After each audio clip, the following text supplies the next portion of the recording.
ਸਤਿ ਸ਼੍ਰੀ ਅਕਾਲ। ਫਟਾਫਟ 100 ਦੇਖ ਰਹੇ ਸਾਰੇ ਦਰਸ਼ਕਾਂ ਦਾ ਸਵਾਗਤ। ਮੈਂ ਹਾਂ ਜਸਮੀਤ ਕੌਰ। ਦੇਸ਼ ਦੁਨੀਆ ਦੇ ਵਿੱਚ ਅੱਜ ਕੀ ਕੁਝ ਰਿਹਾ ਖਾਸ, ਮਨੋਰੰਜਨ ਖੇਡ ਜਗਤ ਤੇ ਕਰਾਂਗੇ ਵਪਾਰ ਦੀ ਗੱਲ। ਸਭ ਤੋਂ ਪਹਿਲਾਂ ਨਜ਼ਰ ਪਾ ਲੈਂਦੇ ਹਾਂ ਸੂਬਾਈ ਖਬਰਾਂ ਤੇ।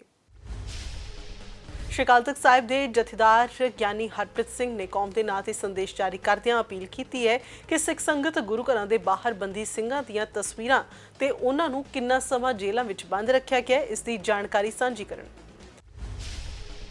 ਇਸ ਨਾਲ ਹੀ ਉਹਨਾਂ ਕਿਹਾ ਕਿ ਜੋ ਸਿੱਖ ਕੌਮ ਬੰਦੀ ਸਿੰਘਾਂ ਦੀ ਰਿਹਾਈ ਦੇ ਲਈ ਯਤਨ ਕਰ ਰਹੀ ਹੈ ਉਹ ਇਤਿਹਾਸ ਵਿੱਚ ਲਿਖਿਆ ਜਾਵੇਗਾ ਤੇ ਜਿਹੜੀ ਹਕੂਮਤ ਬੰਦੀ ਸਿੰਘਾਂ ਦੀ ਰਿਹਾਈ ਵਿੱਚ ਅੱਕੜਾਂ ਢਾ ਰਹੀ ਹੈ ਉਸ ਨੂੰ ਇਤਿਹਾਸ ਲਾਹਨਤਾਂ ਦੇਵੇਗੀ। ਮੁੱਖ ਮੰਤਰੀ ਭਗਵੰਤ ਸਿੰਘ ਮਾਨ ਵੱਲੋਂ ਕਿਸਾਨਾਂ ਲਈ ਵੱਡਾ ਐਲਾਨ ਕੀਤਾ ਗਿਆ। ਉਹਨਾਂ ਨੇ ਐਲਾਨ ਕਰਦੇ ਹੋਏ ਕਿਹਾ ਕਿ ਟਿਊਬਵੈੱਲਾਂ ਦੇ ਲੋਡ ਵਧਾ ਦਿੱਤਾ ਗਿਆ ਹੈ। ਹੁਣ 15 ਸਤੰਬਰ ਤੱਕ ਕਿਸਾਨ ਇਸ ਸਕੀਮ ਦਾ ਲਾਹਾ ਲੈ ਸਕਣਗੇ। ਮੁੱਖ ਮੰਤਰੀ ਭਗਵੰਤ ਸਿੰਘ ਮਾਨ ਨੇ ਕਿਹਾ ਕਿ ਟਿਊਬਵੈੱਲਾਂ ਦਾ ਲੋਡ ਵਧਾਉਣ ਦੇ ਖਰਚੇ 'ਚ ਕਟੌਤੀ ਤੋਂ ਬਾਅਦ ਦੱਸਦੇ ਹੋਏ ਖੁਸ਼ੀ ਹੋ ਰਹੀ ਹੈ ਕਿ ਹੁਣ ਤੱਕ 1.28 ਲੱਖ ਕਿਸਾਨ ਇਸ ਦਾ ਫਾਇਦਾ ਚੁੱਕ ਚੁੱਕੇ ਨੇ ਅਤੇ ਉਹਨਾਂ ਨੂੰ 123 ਕਰੋੜ ਦੀ ਬਚਤ ਹੋਈ ਹੈ। ਇਸ ਦੌਰਾਨ ਮੁੱਖ ਮੰਤਰੀ ਭਗਵੰਤ ਮਾਨ ਵੱਲੋਂ ਕਿਸਾਨਾਂ ਨੂੰ ਅਪੀਲ ਵੀ ਕੀਤੀ ਗਈ ਹੈ। ਉਹਨਾਂ ਕਿਹਾ ਹੈ ਕਿ ਇਸ ਸਕੀਮ ਦਾ ਵੱਧ ਤੋਂ ਵੱਧ ਫਾਇਦਾ ਲਵੋ। ਗੜਸ਼ੰਕਰ ਦੇ ਵਿੱਚ ਵਿਧਾਨ ਸਭਾ ਦੇ ਡਿਪਟੀ ਸਪੀਕਰ ਅਤੇ ਵਿਧਾਇਕ ਜੈ ਕਿਸ਼ਨ ਰੋੜੀ ਦੇ ਵੱਲੋਂ ਵਿਸ਼ੇਸ਼ ਤੌਰ ਤੇ ਦੌਰਾ ਕੀਤਾ ਗਿਆ। ਇਸ ਮੌਕੇ ਇਕੱਠ ਨੂੰ ਸੰਬੋਧਨ ਕਰਦੇ ਹੋਏ ਰੋੜੀ ਨੇ ਕਿਹਾ ਕਿ ਪੰਜਾਬ ਦੀ ਸਰਕਾਰ ਬਿਨਾਂ ਕਿਸੇ ਭੇਦਭਾਵ ਤੋਂ ਕੰਮ ਕਰ ਰਹੀ ਹੈ। ਉਹਨਾਂ ਕਿਹਾ ਕਿ ਗੜਸ਼ੰਕਰ ਦੀ ਨਗਰ ਕੌਂਸਲ ਸਰਬਸੰਮਤੀ ਨਾਲ ਚੁਣੀ ਗਈ ਹੈ ਅਤੇ ਇਸ ਦਾ ਮੁੱਖ ਮੰਤਵ ਗੜਸ਼ੰਕਰ ਨੂੰ ਸਵੱਛਤਾ ਪੱਖੋਂ ਪਹਿਲੇ ਨੰਬਰ ਤੇ ਲਿਆਉਣਾ ਹੋਵੇਗਾ। ਮੀਡੀਆ ਨਾਲ ਰਾਬਤਾ ਕਰਦਿਆਂ ਹੋਇਆਂ ਜੈ ਕਿਸ਼ਨ ਰੋੜੀ ਨੇ ਕਿਹਾ ਕਿ ਇਲਾਕਾ ਵਾਸੀਆਂ ਨੂੰ ਜੋ ਦਿੱਕਤਾਂ ਦਰਪੇਸ਼ ਆ ਰਹੀਆਂ ਨੇ ਜਲਦ ਉਹਨਾਂ ਦਾ ਨਿਪਟਾਰਾ ਕੀਤਾ ਜਾਵੇਗਾ। ਤੇ ਅਗਲੀ ਖਬਰ ਹੈ ਸੁਲਤਾਨਪੁਰ ਲੋਧੀ ਤੋਂ, ਜਿੱਥੇ ਕਿ ਮੱਲਾਪੁਰੀਆਂ ਵਿਖੇ ਕੁਝ ਸ਼ਰਾਰਤੀ ਅਨਸਰਾਂ ਦੇ ਸਮਾਜ ਸੇਵੀ ਦੀ ਕਾਰ ਤੇ ਪੈਟਰੋਲ ਪਾ ਕੇ ਅੱਗ ਲਾਉਣ ਦੀ ਕੋਸ਼ਿਸ਼ ਕੀਤੀ। ਇਹ ਸਾਰੀ ਵਾਰਦਾਤ ਉੱਥੇ ਲੱਗੇ ਸੀਸੀਟੀਵੀ ਕੈਮਰੇ 'ਚ ਕੈਦ ਹੋਈ। ਇਸ ਬਾਬਤ ਜਾਣਕਾਰੀ ਦਿੰਦੇ ਪੀੜਤ ਨੇ ਆਖਿਆ ਕਿ ਰਾਤ ਦੇ ਕਰੀਬ 11:30 ਵਜੇ ਕੁਝ ਸ਼ਰਾਰਤੀ ਅਨਸਰਾਂ ਦੇ ਵੱਲੋਂ ਉਹਨਾਂ ਦੀ ਗੱਡੀ ਦੀ ਭੰਨਤੋੜ ਕੀਤੀ ਅਤੇ ਉਸ ਨੂੰ ਅੱਗ ਲਗਾ ਕੇ ਸਾੜਨ ਦੀ ਕੋਸ਼ਿਸ਼ ਕੀਤੀ ਗਈ। ਇਸ ਬਾਰੇ ਪੁਲਿਸ ਅਧਿਕਾਰੀਆਂ ਨੇ ਸ਼ਿਕਾਇਤ ਦਰਜ ਕਰਵਾਈ ਗਈ ਹੈ ਤੇ ਦੋਸ਼ੀਆਂ ਖਿਲਾਫ ਕਾਰਵਾਈ ਦੀ ਮੰਗ ਕੀਤੀ ਗਈ ਹੈ। ਪਠਾਨਕੋਟ ਸ਼ਹਿਰ ਦੇ ਮੁਹੱਲਾ ਰਾਮਨਗਰ ਦੇ ਵਿੱਚ ਮੀਂਹ ਕਰਕੇ ਇੱਕ ਕੱਚੇ ਮਕਾਨ ਦੀ ਛੱਤ ਡਿੱਗ ਗਈ ਅਤੇ ਹੇਠਾਂ ਸੁੱਤੇ ਵਿਅਕਤੀ ਦੀ ਮੌਤ ਹੋ ਗਈ। ਜਿਸ ਸਮੇਂ ਹਾਦਸਾ ਵਾਪਰਿਆ ਘਰ 'ਚ ਕੋਈ ਮੌਜੂਦ ਨਹੀਂ ਸੀ। ਸ਼ਖਸ ਨੇ ਮੌਕੇ ਤੇ ਮੌਤ ਹੋ ਗਈ ਹੈ ਤੇ ਸਥਾਨਕ ਲੋਕਾਂ ਦੀ ਮਦਦ ਦੇ ਨਾਲ ਲਾਸ਼ ਨੂੰ ਬਾਹਰ ਕੱਢਿਆ ਗਿਆ। ਸਿੱਧੂ ਮੂਸੇਵਾਲਾ ਕਤਲकांड ਮਾਮਲੇ 'ਚ ਗ੍ਰਿਫਤਾਰ ਕੀਤੇ ਗਏ ਸ਼ੂਟਰ ਅੰਕਿਤ ਸਿਰਸਾ ਤੇ ਸਚਿਨ ਨੂੰ ਅਦਾਲਤ ਦੇ ਵਿੱਚ ਪੇਸ਼ ਕੀਤਾ ਗਿਆ। ਤੇ ਅਦਾਲਤ ਦੇ ਵੱਲੋਂ ਹੁਣ ਦੋਵਾਂ ਦਾ ਰਿਮਾਂਡ 5 ਦਿਨਾਂ ਦੇ ਲਈ ਹੋਰ ਵਧਾ ਦਿੱਤਾ ਗਿਆ ਹੈ। ਦੱਸ ਦਈਏ ਕਿ ਪੁਲਿਸ ਵੱਲੋਂ 10 ਦਿਨ ਦਾ ਰਿਮਾਂਡ ਮੰਗਿਆ ਗਿਆ ਸੀ, ਪਰ ਅਦਾਲਤ ਨੇ 5 ਦਿਨ ਦਾ ਹੀ ਹੋਰ ਰਿਮਾਂਡ ਦਿੱਤਾ। ਦੱਸ ਦਈਏ ਕਿ ਦੋਵੇਂ ਸ਼ੂਟਰਾਂ ਨੂੰ 8 ਦਿਨਾਂ ਦੇ ਰਿਮਾਂਡ ਖਤਮ ਹੋਣ ਤੋਂ ਬਾਅਦ ਮਾਨਸਾ ਅਦਾਲਤ 'ਚ ਪੇਸ਼ ਕੀਤਾ ਗਿਆ ਸੀ। ਨਵਾਂ ਸ਼ਹਿਰ ਤੋਂ ਖਬਰ, ਜਿੱਥੇ ਆਏ ਦਿਨ ਚੋਰੀ ਅਤੇ ਲੁੱਟ-ਖੋਹ ਦੀਆਂ ਵਾਰਦਾਤਾਂ ਹੋ ਰਹੀਆਂ ਨੇ। ਤਾਜ਼ਾ ਮਾਮਲੇ ਵਿੱਚ ਕੁਝ ਸ਼ੱਕੀ ਨੌਜਵਾਨ ਸੁਨਿਆਰੇ ਦੀ ਦੁਕਾਨ 'ਚ ਦਾਖਲ ਹੁੰਦੇ ਦਿਖਾਈ ਦਿੱਤੇ ਤੇ ਉਹਨਾਂ ਦੇ ਸ਼ੱਕ ਪੈਣ ਦੇ ਬਾਅਦ ਦੁਕਾਨ ਮਾਲਿਕ ਵੱਲੋਂ ਇਸ ਦੀ ਜਾਣਕਾਰੀ ਪੁਲਿਸ ਨੂੰ ਦਿੱਤੀ ਗਈ। ਨੌਜਵਾਨ ਮੌਕੇ ਦਾ ਫਾਇਦਾ ਚੱਕਦੇ ਹੋਏ ਮੌਕੇ ਤੋਂ ਫਰਾਰ ਹੋ ਗਏ। ਸਾਰੀ ਵਾਰਦਾਤ ਸੀਸੀਟੀਵੀ ਕੈਮਰੇ 'ਚ ਕੈਦ ਹੋ ਗਈ ਹੈ, ਜਿਸ ਦੇ ਵਿੱਚ ਸਾਫ਼-ਸਾਫ਼ ਇਹ ਨਜ਼ਰ ਆ ਰਿਹਾ ਹੈ ਕਿ ਇਹ ਸ਼ੱਕੀ ਨੌਜਵਾਨ ਮੋਟਰਸਾਈਕਲ ਤੇ ਫਰਾਰ ਹੋ ਜਾਂਦੇ ਨੇ ਅਤੇ ਉਹਨਾਂ ਨੂੰ ਫੜਨ ਲਈ ਪੁਲਿਸ ਵੱਲੋਂ ਕੋਸ਼ਿਸ਼ ਕੀਤੀ ਜਾਂਦੀ ਹੈ, ਪਰ ਉਹ ਮੌਕੇ ਤੋਂ ਫਰਾਰ ਹੋਣ 'ਚ ਕਾਮਯਾਬ ਹੋ ਜਾਂਦੇ ਨੇ। ਅੰਮ੍ਰਿਤਸਰ 'ਚ ਸੁਰਜੀਤ ਸਿੰਘ ਦੇ ਅਗਵਾ ਤੇ ਕਤਲ ਦੇ ਮਾਮਲੇ 'ਚ ਅਦਾਲਤ ਨੇ 3 ਪੁਲਿਸ ਅਧਿਕਾਰੀਆਂ ਨੂੰ ਸਜ਼ਾ ਸੁਣਾਈ ਹੈ। ਕਾਬਲੇ ਗੌਰ ਹੈ ਕਿ 1992 ਦੇ ਵਿੱਚ ਪਿੰਡ ਭੋਰਸੀ ਰਾਜਪੂਤਾਂ ਤੋਂ ਪੁਲਿਸ ਨੇ ਸੁਰਜੀਤ ਸਿੰਘ ਨਾਂ ਦੇ ਸ਼ਖਸ ਨੂੰ ਅਗਵਾ ਕੀਤਾ ਅਤੇ ਫਿਰ ਉਸ ਦਾ ਕਤਲ ਕਰ ਦਿੱਤਾ ਹੈ ਤੇ ਪੁਲਿਸ ਦੇ ਕੁਝ ਮੁਲਾਜ਼ਮਾਂ ਵੱਲੋਂ ਸੁਰਜੀਤ ਸਿੰਘ ਦੇ ਪਰਿਵਾਰਕ ਮੈਂਬਰਾਂ ਨੂੰ ਆਖਿਆ ਗਿਆ ਸੀ ਕਿ ਉਸਨੇ ਗ੍ਰਿਫਤ ਵਿੱਚੋਂ ਫਰਾਰ ਹੋਣ ਦੀ ਕੋਸ਼ਿਸ਼ ਕੀਤੀ ਸੀ, ਜਿਸ ਕਰਕੇ ਅਜਿਹਾ ਕੀਤਾ ਗਿਆ। ਇਸ ਤੋਂ ਬਾਅਦ ਪਰਿਵਾਰ ਨੇ 1996 'ਚ ਹਾਈ ਕੋਰਟ ਤੇ ਪਟੀਸ਼ਨ ਦਾਖਲ ਕੀਤੀ ਸੀ, ਜਿਸ ਤੋਂ ਬਾਅਦ ਹਾਈ ਕੋਰਟ ਨੇ ਕੇਸ CBI ਨੂੰ ਸੌਂਪ ਦਿੱਤਾ ਸੀ। ਬਿਆਸ ਨੇੜਲੇ ਇਲਾਕਿਆਂ 'ਚ ਪਾਣੀ ਨੇ ਕਾਫੀ ਤਬਾਹੀ ਮਚਾ ਦਿੱਤੀ ਹੈ ਤੇ ਹੇਠਲੇ ਇਲਾਕਿਆਂ ਦੇ ਵਿੱਚ 5 ਤੋਂ 6 ਫੁੱਟ ਪਾਣੀ ਭਰ ਚੁੱਕਿਆ ਹੈ। ਕਈ ਜਗ੍ਹਾ ਤੇ ਸੜਕਾਂ ਟੁੱਟ ਗਈਆਂ ਨੇ। ਲੋਕਾਂ ਦੇ ਘਰਾਂ 'ਚ ਪਾਣੀ ਵੜ ਗਿਆ ਤੇ ਪ੍ਰਸ਼ਾਸਨ ਤੋਂ ਨਾਰਾਜ਼ ਲੋਕਾਂ ਦੇ ਵੱਲੋਂ ਧਰਨਾ ਲਾਇਆ ਗਿਆ ਤੇ ਇਸ ਮੌਕੇ ਲੋਕਾਂ ਦੇ ਵੱਲੋਂ ਦਿੱਲੀ ਅੰਮ੍ਰਿਤਸਰ ਮੁੱਖ ਮਾਰਗ ਜਾਮ ਕੀਤਾ ਗਿਆ। ਖੰਨਾ ਦੇ ਪਿੰਡ ਭੱਟੀਆਂ ਦਾ ਮਾਮਲਾ, ਜਿੱਥੇ ਮੀਂਹ ਦਾ ਕਹਿਰ ਦੇਖਣ ਨੂੰ ਮਿਲਿਆ। ਇੱਥੇ ਮਕਾਨ ਦੀ ਛੱਤ ਡਿੱਗਣ ਨਾਲ ਬਜ਼ੁਰਗ ਜੋੜਾ ਜ਼ਖਮੀ ਹੋਇਆ। ਖਸਤਾ ਮਕਾਨ ਨੂੰ ਸਹਾਰਾ ਦੇਣ ਸਮੇਂ ਹਾਦਸਾ ਵਾਪਰਿਆ। ਲੋਕਾਂ ਨੇ ਬਜ਼ੁਰਗ ਜੋੜੇ ਨੂੰ ਮਲਬੇ ਹੇਠੋਂ ਬਾਹਰ ਕੱਢਿਆ। ਐਸਡੀਐਮ ਨੇ ਇਸ ਮੌਕੇ ਜਾਇਜ਼ਾ ਵੀ ਲਿੱਤਾ। ਨੌਜਵਾਨ ਨੇ ਸੇਮ ਨਾਲੇ ਦੇ ਵਿੱਚ ਛਾਲ ਮਾਰ ਦਿੱਤੀ, ਜਿਸ ਕਰਕੇ ਉਸ ਦੀ ਮੌਤ ਹੋ ਗਈ। ਦੱਸਿਆ ਜਾ ਰਿਹਾ ਹੈ ਕਿ ਮ੍ਰਿਤਕ ਸਾਜਨ ਕੁਮਾਰ ਨਸ਼ੇ ਦਾ ਆਦੀ ਸੀ। ਦੱਸਿਆ ਜਾ ਰਿਹਾ ਕਿ ਲੱਖਾਂ ਰੁਪਏ ਦਾ ਚਿੱਟਾ ਪੀ ਚੁੱਕਿਆ ਸੀ ਸਾਜਨ, ਤੇ ਉਸ ਦੀ ਮੌਤ ਦਾ ਕਾਰਨ ਵੀ ਇਹੀ ਬਣਿਆ।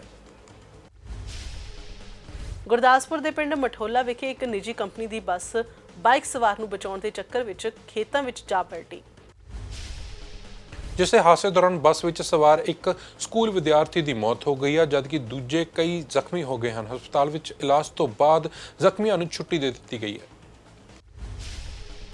ਕਿਸਾਨਾਂ ਵੱਲੋਂ ਸ਼ੁੱਕਰਵਾਰ ਨੂੰ ਆਪਣੀਆਂ ਮੰਗਾਂ ਨੂੰ ਲੈ ਕੇ ਪੰਜਾਬ ਭਰ 'ਚ ਰੋਸ ਪ੍ਰਦਰਸ਼ਨ ਕੀਤੇ ਗਏ।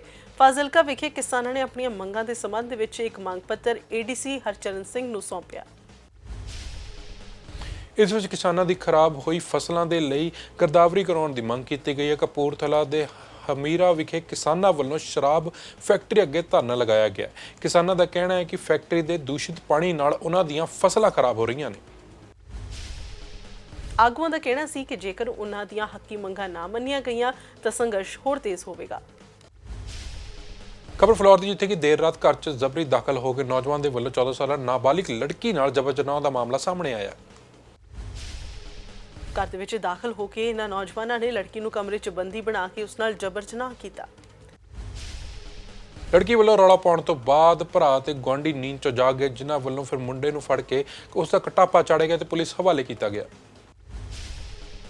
ਪੁਲਿਸ ਨੇ ਪੀੜਤ ਦਾ ਮੈਡੀਕਲ ਕਰਵਾ ਕੇ ਜਬਰ ਜਨਾਹ ਕਰਨ ਵਾਲੇ ਨੌਜਵਾਨ ਤੇ ਉਸਦੇ ਸਾਥੀ ਤੇ ਮਾਮਲਾ ਦਰਜ ਕਰ ਲਿਆ। ਲੜਕੀ ਨੇ ਕਿਹਾ ਕਿ ਬੀਤੀ ਰਾਤ ਗੇਟ ਦੇ ਅੰਦਰੋਂ ਲੱਗੀ ਅਰਲ ਨੂੰ ਤੋੜ ਕੇ ਦੋ ਨੌਜਵਾਨ ਉਸ ਦੇ ਕਮਰੇ ਵਿੱਚ ਦਾਖਲ ਹੋਏ ਸਨ। ਉਹਨਾਂ 'ਚੋਂ ਇੱਕ ਨੌਜਵਾਨ ਨੇ ਉਸ ਨੂੰ ਜ਼ਮੀਨ ਤੇ ਸੁੱਟ ਕੇ ਜ਼ਖਮੀ ਕਰ ਦਿੱਤਾ ਅਤੇ ਜਾਨ ਨੂੰ ਮਾਰਨ ਦੀ ਧਮਕੀ ਦਿੱਤੀ। ਥਾਣਾ ਮਿਹਰਬਾਨ ਦੇ ਪਿੰਡ ਸਰਾਲੀ ਵਿਖੇ 21 ਜੁਲਾਈ ਨੂੰ ਸਤਲੁਜ ਦਰਿਆ ਲਾਗੇ ਹੋਏ ਇੱਕ ਅੰਨੇ ਕਤਲ ਦੀ ਗੁੱਥੀ ਸੁਲਝਾਉਂਦੇ ਮ੍ਰਿਤਕ ਦੇ ਭਰਾ ਗੁਰਦੀਪ ਸਿੰਘ ਤੇ ਸੌਰਵ ਨੂੰ ਗ੍ਰਿਫਤਾਰ ਕੀਤਾ ਗਿਆ। ਪੁਲਿਸ ਦਾ ਕਹਿਣਾ ਹੈ ਕਿ ਇਸ ਸਬੰਧ 'ਚ ਦੋ ਦੋਸ਼ੀ ਹਜੇ ਫਰਾਰ ਨੇ, ਜਿਨ੍ਹਾਂ ਦੀ ਤਲਾਸ਼ ਜਾਰੀ ਹੈ। ਇਸ ਸੰਬੰਧੀ ਪੁਲਿਸ ਕਮਿਸ਼ਨਰ ਕੌਸ਼ਲ ਸ਼ਰਮਾ ਨੇ ਪ੍ਰੈਸ ਕਾਨਫਰੰਸ ਕਰਦੇ ਜਾਣਕਾਰੀ ਸਾਂਝੀ ਕੀਤੀ। ਲੁਧਿਆਣਾ ਦੇ ਮਲਹੋਤਰਾ ਕਲੱਬ ਦੇ ਵਿੱਚ ਸਾਵਣ ਦੇ ਮਹੀਨੇ ਦੇ ਤੀਆਂ ਦਾ ਤਿਉਹਾਰ ਮਨਾਇਆ ਗਿਆ, ਜਿੱਥੇ ਮੁਟਿਆਰਾਂ ਦੇ ਵੱਲੋਂ ਗਿੱਧਾ ਅਤੇ ਗੀਤ ਗਾ ਕੇ ਤੀਜ ਦਾ ਤਿਉਹਾਰ ਮਨਾਇਆ ਗਿਆ। ਇੱਕ ਨਜ਼ਰ ਪਾ ਲੈਂਦੇ ਹਾਂ ਰਾਸ਼ਟਰੀ ਖਬਰਾਂ ਤੇ। ਰਿਲਾਇੰਸ ਇੰਡਸਟਰੀ ਦੀ ਸਹਾਇਕ ਕੰਪਨੀ MTL ਵੱਲੋਂ ਮੈਟ ਸਿਟੀ ਤੇ ਉਦਯੋਗਾਂ ਲਈ ਵਰਕਸ਼ਾਪ ਰੱਖੀ ਗਈ। ਵਰਕਸ਼ਾਪ 'ਚ ਹਰਿਆਣਾ ਸਰਕਾਰ ਦੀ ਕਈ ਨਿਵੇਸ਼ੀ ਨੀਤੀਆਂ ਬਾਰੇ ਜਾਣਕਾਰੀ ਦਿੱਤੀ ਗਈ। ਇਸ ਵਰਕਸ਼ਾਪ 'ਚ ਕਈ ਪ੍ਰਤੀਨਿਧੀਆਂ ਨੇ ਭਾਗ ਵੀ ਲਿਆ। MTL ਦੇ CEO SV ਗੋਇਲ ਨੇ ਇਸ ਮੌਕੇ ਕਿਹਾ ਕਿ ਹਰਿਆਣਾ ਭਾਰਤ ਦਾ ਇੱਕ ਪ੍ਰਗਤੀਸ਼ੀਲ ਰਾਜ ਹੈ ਤੇ ਉੱਥੇ ਹੀ ਜੇ ਗੱਲ ਕਰੀਏ ਤਾਂ ਘਰੇਲੂ ਤੇ ਵਿਦੇਸ਼ੀ ਨਿਵੇਸ਼ ਕਰਨ ਲਈ ਸਹਿਜ ਦਾ ਕੇਂਦਰ ਬਣ ਚੁੱਕਿਆ ਹੈ। ਹਰਿਆਣਾ ਦੇ ਰੋਹਤਕ ਵਿਖੇ ਇੱਕ ਕਲਯੁਗੀ ਪੁੱਤਰ ਦੇ ਵੱਲੋਂ ਆਪਣੇ ਮਾਪਿਓ ਤੇ ਗੋਲੀਆਂ ਮਾਰ ਕੇ ਕਤਲ ਕੀਤੇ ਜਾਣ ਦਾ ਮਾਮਲਾ ਸਾਹਮਣੇ ਆਇਆ। ਮਾਮਲਾ ਪ੍ਰਾਪਰਟੀ ਨਾਲ ਜੁੜਿਆ ਦੱਸਿਆ ਜਾ ਰਿਹਾ। ਘਟਨਾ ਦੇ ਅੰਜਾਮ ਦੇਣ ਤੋਂ ਬਾਅਦ ਉਹ ਮੌਕੇ ਤੋਂ ਫਰਾਰ ਹੋ ਗਿਆ।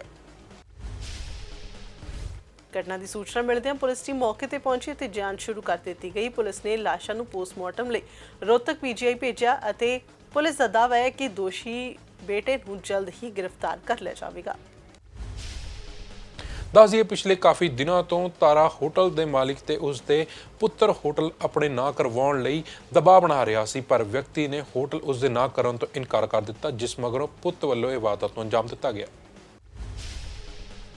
ਇਸੇ ਕਾਰਨ ਬੇਟੇ ਤਰੁਣ ਨੇ ਗੁੱਸੇ 'ਚ ਆ ਕੇ ਆਪਣੇ ਪਿਓ ਚੰਦਰਪਾਨ ਅਤੇ ਮਾਂ ਮਨੀਸ਼ਾ ਦੇ ਸਿਰ 'ਚ ਗੋਲੀਆਂ ਮਾਰ ਕੇ ਉਹਨਾਂ ਨੂੰ ਮੌਤ ਦੇ ਘਾਟ ਉਤਾਰ ਦਿੱਤਾ।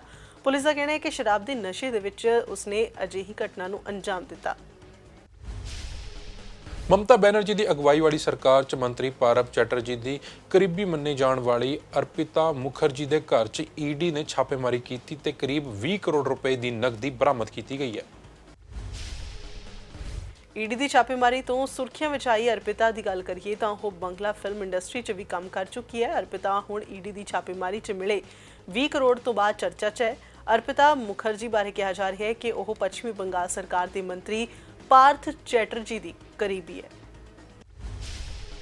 इस दौरान भाजपा नेता सुवेंदु अधिकारी ने दुर्गा पूजा की एक पुरानी तस्वीर साझी की है, जिस विच मुख्य मंत्री ममता बनर्जी, पार्थ चैटर्जी और उन्हां दी सहायक अर्पिता मुखर्जी इकट्ठे नजर आ रहे हैं।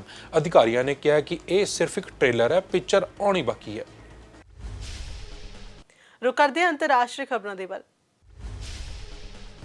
इजराइल तो एक हैरान कर देने वाला मामला सामने आया। दरअसल एक स्विमिंग पूल के अंदर एक वड्डा सिंक होल होने कारण एक 32 साला व्यक्ति की मौत हो गई है। ਜਦੋਂ ਇਹ ਹਾਦਸਾ ਵਾਪਰਿਆ ਉਸ ਸਮੇਂ ਅੰਦਰ ਇੱਕ ਪਾਰਟੀ ਚੱਲ ਰਹੀ ਸੀ ਅਤੇ ਪਾਰਟੀ 'ਚ ਕਰੀਬ 50 ਲੋਕ ਮੌਜੂਦ ਸਨ। ਕਈ ਲੋਕਾਂ ਵੱਲੋਂ ਇਸ ਅੰਦਰ ਬਣੇ ਸਵਿਮਿੰਗ ਪੂਲ ਵਿੱਚ ਇੰਜੋਏ ਕਰ ਰਹੇ ਹਨ, ਪਰ ਇਸ ਦੌਰਾਨ ਸਵਿਮਿੰਗ ਪੂਲ ਵਿੱਚ ਅਚਾਨਕ ਇੱਕ ਵੱਡਾ ਸਿੰਕ ਹੋਲ ਹੋ ਗਿਆ। ਦੇਖਦੇ ਦੇਖਦੇ ਸਵਿਮਿੰਗ ਪੂਲ ਦਾ ਸਾਰਾ ਪਾਣੀ ਉਸ 'ਚ ਸਮਾ ਗਿਆ। ਇਸ ਦੇ ਨਾਲ ਇੱਕ ਸ਼ਖਸ ਵੀ ਸਿੰਕ ਹੋਲ ਦੇ ਅੰਦਰ ਚਲਾ ਗਿਆ, ਜਿਸ ਦੀ ਮੌਤ ਹੋ ਗਈ। ਪਾਕਿਸਤਾਨ ਦੇ ਕਬਜ਼ੇ ਵਾਲੇ ਕਸ਼ਮੀਰ 'ਚ ਪੁੱਛ ਖੇਤਰ 'ਚ ਸੁਰੱਖਿਆ ਖੱਲਾਂ ਦੁਆਰਾ ਅੰਨ੍ਹੇਵਾਹ ਗੋਲੀਆਂ ਕਰਨ ਤੋਂ ਬਾਅਦ ਕਈ ਪ੍ਰਦਰਸ਼ਨਕਾਰੀ ਜ਼ਖਮੀ ਹੋ ਗਏ। ਇਸ ਘਟਨਾ 'ਚ ਹੁਣ ਤੱਕ 65 ਲੋਕ ਜਿਹੜੇ ਗ੍ਰਿਫਤਾਰ ਕੀਤੇ ਗਏ ਨੇ, ਉਹਨਾਂ ਵਿੱਚੋਂ 30 ਖਿਲਾਫ ਕੇਸ ਦਰਜ ਕੀਤਾ ਗਿਆ। ਮਹਿੰਗਾਈ ਤੇ ਪਾਕਿਸਤਾਨੀ ਅਧਿਕਾਰੀ ਦੁਆਰਾ ਬੇਬੁਨਿਆਦੀ ਮਨੁੱਖੀ ਅਧਿਕਾਰਾਂ ਤੋਂ ਇਨਕਾਰ ਕਰਨ ਨੂੰ ਲੈ ਕੇ ਵੱਡੇ ਪੱਧਰ ਤੇ ਵਿਰੋਧ ਪ੍ਰਦਰਸ਼ਨ ਹੋ ਰਹੇ ਨੇ। ਪੁੰਛ ਦੇ ਪਾਗਲੀ ਖੇਤਰ ਦੇ ਸਥਾਨਕ ਲੋਕ ਮੁੱਖ ਮਾਰਗ ਤੇ ਪ੍ਰਦਰਸ਼ਨ ਕਰ ਰਹੇ ਸਨ ਅਤੇ ਸੁਰੱਖਿਆ ਬਲਾਂ ਤੇ ਸਥਾਨਕ ਪੁਲਿਸ ਨੇ ਉਹਨਾਂ ਨੂੰ ਖਿੰਡਾਉਣ ਲਈ ਅੰਨ੍ਹੇਵਾਹ ਗੋਲੀਬਾਰੀ ਸ਼ੁਰੂ ਕਰ ਦਿੱਤੀ। ਇਹਨਾਂ 'ਚੋਂ ਕਈ ਗੰਭੀਰ ਰੂਪ 'ਚ ਜ਼ਖਮੀ ਹੋ ਗਏ ਹਨ ਅਤੇ ਅਧਿਕਾਰੀਆਂ ਨੇ ਅਜੇ ਤੱਕ ਮਰਨ ਵਾਲਿਆਂ ਦੀ ਗਿਣਤੀ ਦਾ ਖੁਲਾਸਾ ਨਹੀਂ ਕੀਤਾ। ਵਪਾਰ ਜਗਤ 'ਚ ਕਿਹੜੇ ਨੂੰ ਉਤਾਰ ਚੜ੍ਹਾਅ, ਕਿਸ ਨੂੰ ਹੋਇਆ ਨੁਕਸਾਨ, ਕੌਣ ਦੇ ਫਾਇਦੇ 'ਚ ਜਾਣਦੇ ਹਾਂ ਬਿਜ਼ਨਸ ਨਿਊਜ਼ 'ਚ। ਰਿਲਾਇੰਸ ਇੰਡਸਟਰੀਜ਼ ਨੇ ਵਿੱਤੀ ਸਾਲ 2022-23 ਦੀ ਪਹਿਲੀ ਤਿਮਾਹੀ ਦੇ ਨਤੀਜੇ ਦਾ ਐਲਾਨ ਕੀਤਾ। 30 ਜੂਨ 2022 ਨੂੰ ਸਮਾਪਤ ਪਹਿਲੀ ਤਿਮਾਹੀ 'ਚ ਕੰਪਨੀ ਦਾ ਮੁਨਾਫਾ 17,955 ਕਰੋੜ ਰੁਪਏ ਦਾ ਰਿਹਾ ਹੈ, ਜੋ ਵਿੱਤੀ ਸਾਲ 2021-22 ਦੀ ਚੌਥੀ ਤਿਮਾਹੀ ਦੇ ਵਿੱਚ 16,203 ਕਰੋੜ ਰੁਪਏ ਤੇ ਰਿਹਾ ਸੀ। 30 ਜੂਨ 2022 ਨੂੰ ਸਮਾਪਤ ਹੋਈ ਪਹਿਲੀ ਤਿਮਾਹੀ 'ਚ ਕੰਪਨੀ ਦੀ ਐਕਟਿਵ ਆਮਦਨ 2.19 ਲੱਖ ਕਰੋੜ ਰੁਪਏ ਹੈ। ਤੇ ਇਹ ਦੱਸਦੀ ਹੈ ਕਿ ਵਿੱਤੀ ਸਾਲ 2021-22 ਦੀ ਚੌਥੀ ਤਿਮਾਹੀ ਦੇ ਵਿੱਚ 2.07 ਲੱਖ ਕਰੋੜ ਰੁਪਏ ਤੇ ਰਹੀ। ਕੇਂਦਰੀ ਸਰਕਾਰ ਨੇ ਭਾਰਤੀ ਸੜਕਾਂ ਤੇ ਵਾਹਨਾਂ ਦੀ ਯਾਤਰੀਆਂ ਦੀ ਸੁਰੱਖਿਆ ਨੂੰ ਲੈ ਕੇ ਹਾਲ ਹੀ 'ਚ 6 에ਅਰਬੈਗ ਨੂੰ ਲਾਜ਼ਮੀ ਕਰਨ ਦੀ ਪਹਿਲ ਕੀਤੀ ਸੀ। ਹੁਣ ਕੇਂਦਰ ਇਸ ਨਵੇਂ ਨਿਯਮ ਨੂੰ ਲਾਗੂ ਕਰਨ ਲਈ ਸਖਤ ਹੁੰਦਾ ਨਜ਼ਰ ਆ ਰਿਹਾ ਹੈ। ਕੇਂਦਰ ਨੇ 8 ਯਾਤਰੀਆਂ ਵਾਲੀ ਸਾਰੇ ਵਾਹਨਾਂ 'ਚ 6 에ਅਰਬੈਗ ਤੇ ਲਾਜ਼ਮੀ ਫਿਟਨੈਸ ਤੇ ਰੋਡ ਮੈਪ 'ਚ ਚਰਚਾ ਕਰਨ ਲਈ ਉਦਯੋਗ ਤੇ ਹਿੱਤ ਧਾਰਕਾਂ ਦੀ ਇੱਕ ਬੈਠਕ ਸੱਦੀ ਹੈ।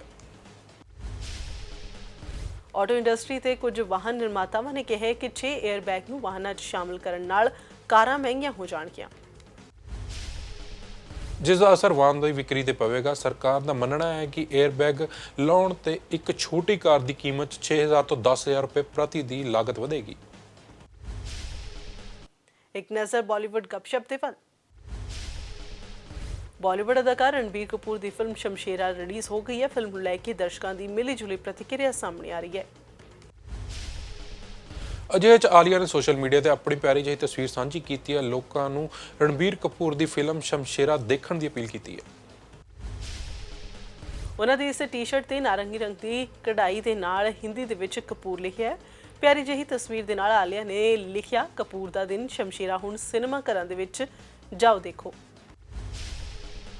ਬਾਲੀਵੁੱਡ ਅਦਾਕਾਰ ਰਣਬੀਰ ਸਿੰਘ ਇਸ ਸਮੇਂ ਆਪਣੀ ਨਿਊਡ ਫੋਟੋ ਸ਼ੂਟ ਕਰਨ ਸੁਰੱਖਿਆ 'ਚ ਬਣੇ ਹੋਏ ਹਨ, ਜਿਸ ਦੀਆਂ ਤਸਵੀਰਾਂ ਸਾਹਮਣੇ ਆਉਣ ਤੋਂ ਬਾਅਦ ਚਾਰੇ ਪਾਸੇ ਤਹਿਲਕਾ ਮਚ ਗਿਆ।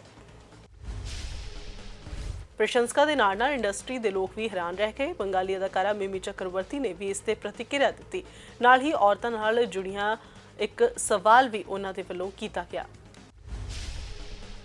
ਮਿਮੀ ਚੱਕਰਵਰਤੀ ਨੇ ਸੋਸ਼ਲ ਮੀਡੀਆ ਤੇ ਰਣਵੀਰ ਸਿੰਘ ਦੀ ਤਸਵੀਰ ਸਾਂਝੀ ਕਰਦੇ ਹੋਏ ਉਹਨਾਂ ਲਿਖਿਆ ਹੈ ਕਿ ਇੰਟਰਨੈਟ ਤੇ ਰਣਵੀਰ ਸਿੰਘ ਦੇ ਨਵੇਂ ਫੋਟੋ ਸ਼ੂਟ ਤੋਂ ਬਾਅਦ ਤਹਿਲਕਾ ਮਚ ਗਿਆ। ਮਿਮੀ ਨੇ ਕਿਹਾ ਕਿ ਮੈਂ ਸੋਚ ਰਹੀ ਸੀ ਕਿ ਜੇਕਰ ਇਹ ਲੜਕੀ ਹੁੰਦੀ ਤਾਂ ਕੀ ਉਦੋਂ ਵੀ ਇੰਨੀ ਤਾਰੀਫ ਹੁੰਦੀ, ਤੁਸੀਂ ਹੁਣ ਤੱਕ ਉਸ ਦਾ ਘਰ ਫੂਕ ਦਿੱਤਾ ਹੁੰਦਾ। ਮਿਮੀ ਨੇ ਅੱਗੇ ਲਿਖਿਆ, ਅਸੀਂ ਸਮਾਨਤਾ ਦੀ ਗੱਲ ਕਰਦੇ ਹਾਂ, ਹੁਣ ਉਹ ਕਿੱਥੇ ਹੈ। ਬੀਤੇ ਦਿਨੀ 68ਵਾਂ ਰਾਸ਼ਟਰੀ ਫਿਲਮ ਪੁਰਸਕਾਰਾਂ ਦੇ ਜੇਤੂਆਂ ਦਾ ਐਲਾਨ ਹੋਇਆ। ਅਪਰਨਾ ਬਲਮੁਰਲੀ ਨੂੰ ਸਰਵੋਤਮ ਅਦਾਕਾਰਾ ਅਤੇ ਅਜੇ ਦੇਵਗਨ ਤੇ ਸੂਰਿਆ ਨੂੰ ਸਰਵੋਤਮ ਅਦਾਕਾਰ ਵਜੋਂ ਜੇਤੂ ਐਲਾਨਿਆ ਗਿਆ। ਦੱਸਦੀ ਕਿ ਅਜੇ ਦੇਵਗਨ ਦਾ ਇਹ ਤੀਜਾ ਨੈਸ਼ਨਲ ਅਵਾਰਡ ਹੈ। ਇਸ ਸਾਲ ਕਿਸੇ ਵੀ ਫਿਲਮ ਨੂੰ ਬੈਸਟ ਕ੍ਰਿਟਿਕਸ ਦਾ ਅਵਾਰਡ ਨਹੀਂ ਮਿਲਿਆ। रुक करते हैं खेड के मैदान के ਵੱਲ। ਰਾਸ਼ਟਰਮੰਡਲ ਖੇਡਾਂ 'ਚ ਮਹਿਲਾ ਕ੍ਰਿਕਟ ਦੇ ਸ਼ੁਰੂਆਤੀ ਮੁਕਾਬਲੇ 'ਚ ਭਾਰਤੀ ਟੀਮ ਦੇ ਸਾਹਮਣੇ ਆਸਟ੍ਰੇਲੀਆ ਦੀ ਚੁਣੌਤੀ ਹੋਵੇਗੀ, ਪਰ ਸਲਾਮੀ ਬੱਲੇਬਾਜ਼ ਸਮ੍ਰਿਤੀ ਮੰਦਾਨਾ ਨੇ ਇਸ ਵਿਰੋਧੀ ਟੀਮ ਨੂੰ ਮਜ਼ਬੂਤ ਮੰਨਣ ਤੋਂ ਇਨਕਾਰ ਕੀਤਾ। ਮੰਦਾਨਾ ਨੇ ਕਿਹਾ ਕਿ ਅਸੀਂ ਕਈ ਵਾਰ ਟੂਰਨਾਮੈਂਟ ਦੀ ਸ਼ੁਰੂਆਤ ਮੈਚਾਂ 'ਚ ਆਸਟ੍ਰੇਲੀਆ ਦਾ ਸਾਹਮਣਾ ਕੀਤਾ ਹੈ। ਮੰਦਾਨਾ ਨੇ ਕਿਹਾ ਕਿ ਸਾਡੀ ਤਿਆਰੀ ਅਸਲ 'ਚ ਚੰਗੀ ਹੈ ਤੇ ਮੈਨੂੰ ਉਮੀਦ ਹੈ ਕਿ ਅਸੀਂ ਤਮਗੇ ਨਾਲ ਪਰਤਾਂਗੇ। ਸਾਡਾ ਟੀਚਾ ਸੋਨ ਤਮਗਾ ਜਿੱਤਣਾ ਹੈ। ਸ਼ਿਖਰ ਧਵਨ ਦੀ ਕਪਤਾਨੀ ਪਾਰੀ ਤੋਂ ਬਾਅਦ ਭਾਰਤ ਨੇ ਵੈਸਟ ਇੰਡੀਜ਼ ਨੂੰ 3 ਮੈਚਾਂ ਦੀ ਸੀਰੀਜ਼ ਦੇ ਪਹਿਲੇ ਵਨਡੇ 'ਚ 3 ਦੌੜਾਂ ਨਾਲ ਹਰਾ ਦਿੱਤਾ। ਟਾਸ ਹਾਰ ਜਾਣ ਤੋਂ ਬਾਅਦ ਬੱਲੇਬਾਜ਼ੀ ਕਰਦਿਆਂ ਭਾਰਤ ਨੇ 7 ਵਿਕਟਾਂ ਤੇ 308 ਦੌੜਾਂ ਦਾ ਚੁਣੌਤੀਪੂਰਨ ਸਕੋਰ ਖੜਾ ਕੀਤਾ ਸੀ, ਜਿਸ ਦੇ ਜਵਾਬ ਦੇ ਵਿੱਚ ਵੈਸਟ ਇੰਡੀਜ਼ 6 ਵਿਕਟਾਂ ਤੇ 305 ਦੌੜਾਂ ਹੀ ਬਣਾ ਸਕੀ। ਵੈਸਟ ਇੰਡੀਜ਼ ਵੱਲੋਂ ਓਪਨਰ ਕਾਇਲ ਮਾਈਨਜ਼ ਦੇ ਸਭ ਤੋਂ ਵੱਧ 75 ਦੌੜਾਂ ਦੀ ਪਾਰੀ ਖੇਡੀ। ਭਾਰਤ ਇੱਕ ਸਮੇਂ 350 ਦੌੜਾਂ ਦੇ ਪਾਰ ਜਾਂਦਾ ਦਿਸ ਰਿਹਾ ਸੀ, ਪਰ ਧਵਨ ਆਪਣੇ ਕਰੀਅਰ 'ਚ 7ਵੀਂ ਵਾਰ ਨਰਵਸ 90s ਦਾ ਸ਼ਿਕਾਰ ਹੋ ਗਏ। BCCI ਪ੍ਰਧਾਨ ਸੌਰਵ ਗਾਂਗੁਲੀ ਨੇ ਕਿਹਾ ਕਿ ਏਸ਼ੀਆ ਕੱਪ ਸੰਯੁਕਤ ਅਰਬ ਅਮੀਰਾਤ 'ਚ ਕਰਵਾਇਆ ਜਾਏਗਾ, ਜਿਸ ਨੂੰ ਪਹਿਲਾਂ ਕਿ ਸ਼੍ਰੀਲੰਕਾ 'ਚ ਕਰਵਾਇਆ ਜਾਣਾ ਸੀ। ਗਾਂਗੁਲੀ ਨੇ ਕਿਹਾ ਕਿ ਏਸ਼ੀਆ ਕੱਪ ਸੰਯੁਕਤ ਅਰਬ ਅਮੀਰਾਤ 'ਚ ਹੋਵੇਗਾ ਕਿਉਂਕਿ ਇਹੋ ਜਿਹੀ ਅਜਿਹੀ ਜਗ੍ਹਾ ਹੈ ਜਿੱਥੇ ਮੀਂਹ ਨਹੀਂ ਪੈ ਰਿਹਾ ਹੋਵੇਗਾ। ਸ਼੍ਰੀਲੰਕਾ ਕ੍ਰਿਕਟ ਨੇ ਏਸ਼ੀਆਈ ਕ੍ਰਿਕਟ ਪਰਿਸ਼ਦ ਨੂੰ ਸੂਚਿਤ ਕੀਤਾ ਹੈ ਕਿ ਦੇਸ਼ ਦੀ ਆਰਥਿਕ ਤੇ ਰਾਜਨੀਤਿਕ ਸੰਕਟ ਦੇ ਚੱਲਦੇ ਬੋਰਡ ਏਸ਼ੀਆ ਕੱਪ T20 ਦੇ ਆਗਾਮੀ ਪੜਾਅ ਦੀ ਮੇਜ਼ਬਾਨੀ ਕਰਨ ਦੀ ਸਥਿਤੀ 'ਚ ਨਹੀਂ ਹੋਵੇਗਾ। ਫਟਾਫਟ 100 ਦੇ ਵਿੱਚ ਅੱਜ ਬਸ ਇਹਨੇ ਮੈਨੂੰ ਦੇ ਇਜਾਜ਼ਤ। ਧੰਨਵਾਦ।